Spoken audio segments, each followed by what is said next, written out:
Hello and welcome back to another episode of Inside Insurance. And this time we're still on the roll of interviewing the people behind the protection parents, so the full team. We've had Heidi, we've had loads. We had Heidi last week, and this week we've got Jess or Jessica. I've been being told to call you Jess, Yeah. but you've got Jessica. Which one do you prefer? Jess. Wicked, wicked. We've got Jess here. She's another one of the awesome people in the protection parent, and just excited to get to know you on here. And obviously, everyone else is excited, I'm sure, to get to know you and see what it's like. So, Jess, give us a bit of an introduction to who you are and kind of what you do. Yeah. So I'm Jess. I'm a protection specialist at the protection parent. So focusing on like life insurance, critical illness, income protection, and all the bits and bobs that go alongside with that. I'm also a mother to two little girls. I've got a 5-year-old little girl and a nearly 2-year-old little girl that also keep me very busy. Yeah, I can imagine they do. I mean, I've got a toddler now, so I don't know how you can deal with two. I find like Carla's got three, and I just think that's mad. I don't know how that even possible. So, how long have you been in insurance for then? When did you make that move to insurance? So I started around about a year ago. It was last March. I started doing the training. So about a year now. And are you enjoying it? How's it been? Yeah, really good. I'm really enjoying it. To be honest, it's refreshing. Really, it's exciting. I just enjoy it. It gives me a little fire in my belly that I just got a passion for. I love it. And was it something? I love that. I love that, like that enthusiasm, because it is an interesting industry, and it's one of those things that people. I don't think people ever wake up going one day, I would definitely want to be an insurance advisor. But was it something that had ever crossed your mind beforehand, like before you got into it? Was it something you wanted to do, or was it just like, oh my gosh, I didn't know this opportunity existed? To be honest, I found it interesting anyway because I've knew Carla for ages, and she's always on about insurance and how much she loves insurance and how amazing it is and so passionate about it, isn't she? Um, so I guess that kind of like that got me interested in it, and then she used to talk about it, and I used to see how much she loved it, and I used to think it sounds like really good and exciting, and I guess that set my interest off. And then the more I learned about it and the more like I understood it and got into it, I guess that love's just grown for it really. And how have you found? So, what was your career beforehand? Was in mental health, wasn't it? So, Yes. as a mental health nurse, is that correct? Yes. Yeah. And so, how have you found your previous training, like in that, which is obviously like a decade? I mean, you're speaking about this off air, a decade in that. Yeah. Has that helped? Have you found with like calls with people in awkward situations, with Yeah. like say bad medicals, because you've got training that like people like me just don't even have. So have you found that's been like a skill? Yeah, definitely. I think it's helped with medicals when people are like telling me about conditions and stuff like that. And I guess I've already got knowledge of like working as a mental health nurse, you work with mental health, but also you get people that have a lot of medical conditions as well that you've got to know about, you're giving medication out for. So I do like get that knowledge as well. So that makes it easier, I suppose, because I understand it rather than, and then when I speak to underwriters, like I know exactly what questions to ask and stuff like that with people. And I think it's also helped with people like having difficult conversations with me, knowing my background and stuff.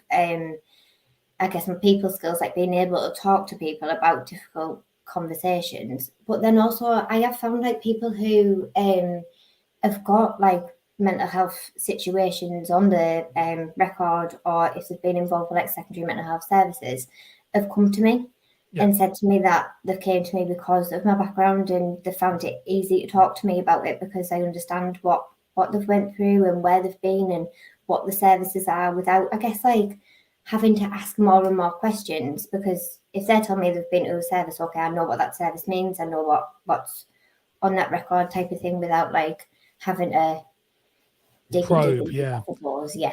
Yeah, because I remember when I was an advisor, like income protection, obviously, and mental health go very much hand in hand, and it was one of the largest claiming thing, or one of, isn't it, the biggest Yeah. reasons why income protection is claimed. And Yeah. I think there's always an awkward thing when you're in insurance where how deep do you go, and how do you ask those questions, and it's not something you're trained to do. which is whereas that background is like an incredible skill set to have because you know how to deal with people and what to say, when to say it, how to say it. It's quite a rare skill. Thank you. It's really good. That's really good then.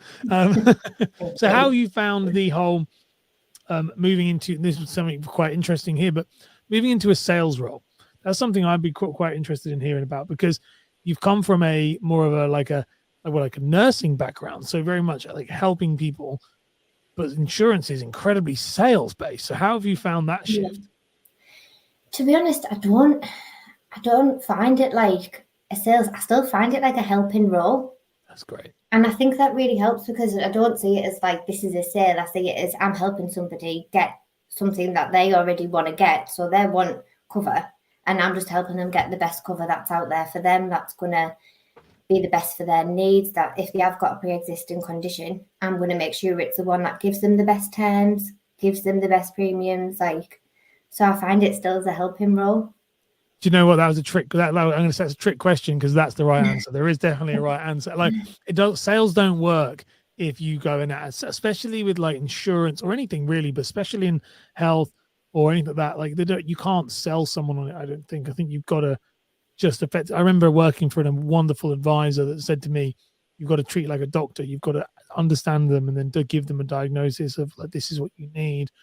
And then if they take it or not, instead of trying to sell them it for the highest premium. So I love that approach. That's probably, and so are you on the TikTok train like everybody else? Where are you, I'm going to ask you about that because everyone on here has been doing it. How's that going? I mean, yeah, it's going well. Like I'm getting more used to it. When I first started doing them, it was like, right, I cannot record this video unless I've had a beer first, just to give me a little bit of confidence. I'm not at that point anymore now. I don't need to drink a beer first. So I love that. That must mean it's getting better. It's definitely getting easier. Yeah, it's fine. I mean, I haven't got like a massive following or anything, but it is slightly going up. So that's the right thing to do. Like I know quite a bit about TikTok, obviously, and these guys have all been doing it, and you're all in different levels of it. But it is with TikTok is if you just keep showing up, it'll work. Like it really will. And also, it's quite because I find it so funny because I've worked with Carla for nearly 3 years, and obviously it was me was the one that was like go on TikTok, and I remember telling Carla to go on TikTok years ago, and I think I just had this studio built. That was how long ago it was, and I remember going to her like. Because Carla's been working with me since I was working on my dining room table. Like she's like long-term client. In fact, I think she's my longest client I've got now. And I remember her going on it, and she was like, no one's going to use it. And then she was hooked on it. And obviously the rest is history. But I do think it's a real like learning curve that is like it's a kind of a, you sign up to be an insurance advisor and all of a sudden if you're in the protection parent, like you have to be on TikTok. Oh yes, so that's definitely part of the contract. Well, it's just like built in. Like, everybody is on it. Like it's like the only firm. You just take over the entire space. It's hilarious. But you're all doing really well with it. I mean, you might feel like it's like you say like, you need a beer or whatever, but I would say from being able to interview you all in the last, not all, but like a big chunk of you over the last couple of last month, you're way further ahead than a lot of people. It's really impressive to watch because you're being led by somebody. I'll take very much credit for that. Led by somebody who's very good. Carla's very good, and she was trained well.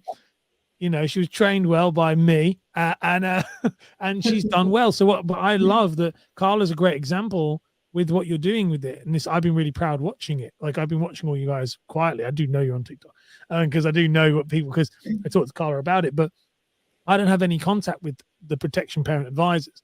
It's all Carla training stuff that we've taught, that I've taught her and she's learned. And then, so it's really wonderful to see it being passed through and going, it still works and it works to other people. And you're all bringing your own personalities to it as well. Yeah, and she is. She's fantastic, isn't she? She's just so good and helpful and like massive motivator, isn't she? If you're feeling down about something or you're not wanting to do it, like she's just she gives you that motivation back. She's fab.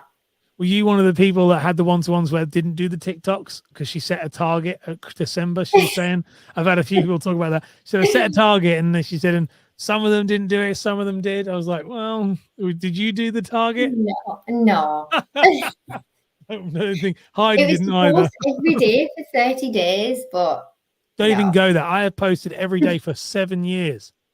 So I'm like trying. I'm getting better. Honestly, 7 years I've done since 2015. Since 2015, I've posted something every single day. So 30 amazing. days, you've got you got nothing. Like it's I like thought you were going to let us off the hook as well. no, I love it though. It's good though. It's really good. And so, have you niched? Is there anything? Because I spoke to someone, one of the team has been saying that they were. I think it was Becca actually. I think that said that she's Yeah. niched in in scaffolders. Scaffolding? That's why. Yeah. Yeah, scaffold. I was trying to. It's like 2 people ago. Becca saying, have you got like a specific niche you've gone into, or? I don't really. It mixes, to be honest. I think my main clients seem to be parents, people with young kids, and like I say, I get a lot of people with mental health. So Yeah. even if it's just like stress and anxiety, depression, things like that, um, they all do have an impact on them, as you know, as being an advisor, like they still do. You get exclusions, you'll get different things, especially with like income protection.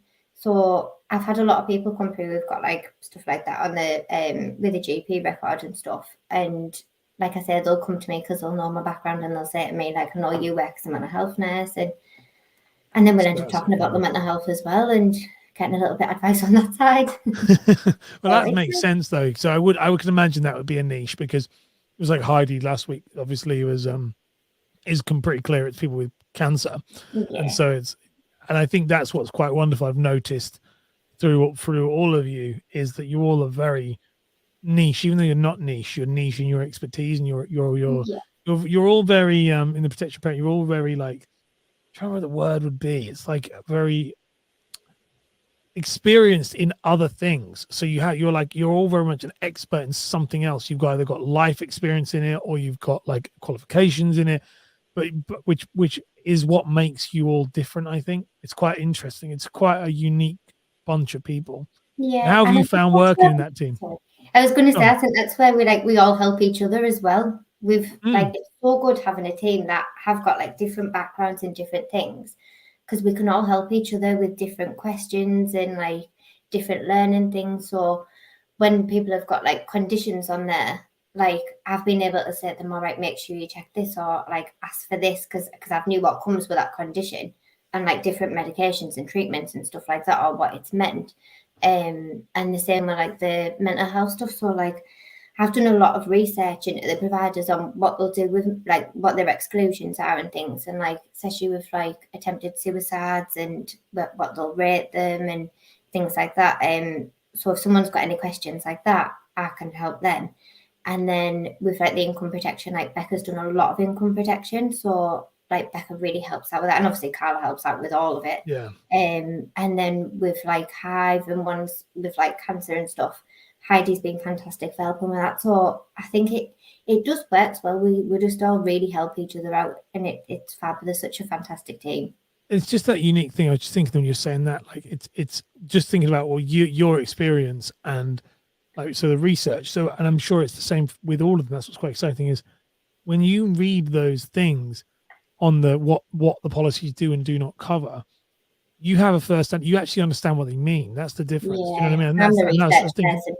yeah, Definitely. like, and I was thinking that with like Heidi. Then you're saying that about Heidi. I thought, well, actually, that's a really, really true thing because a lot of the time, as an advisor, being an ex-advisor, like you kind of get the words, and you're like, and it's this cancer and this cancer and this cancer and this mental health and this thing and this. Whereas you will understand what that stuff actually means. So when they say we exclude this, you're like, okay, so that would be, and you probably got like people you've worked with in the past in your previous role going, okay, so that type of person wouldn't have got that, but they would have got this, and so it's a very unique skill set. It's really, really impressive. I'm really interested with that. I find that so like I've never interviewed somebody that's had your background in this role. I don't think there's many people who would actually have been in that. It's quite a the two don't seem to, they make complete sense when we're talking about it, but they don't make sense on paper. Do you know what I mean? Like it's weird, like because I think it's that sales to like that's a helping role, there's a very much a helping role and an advising role, and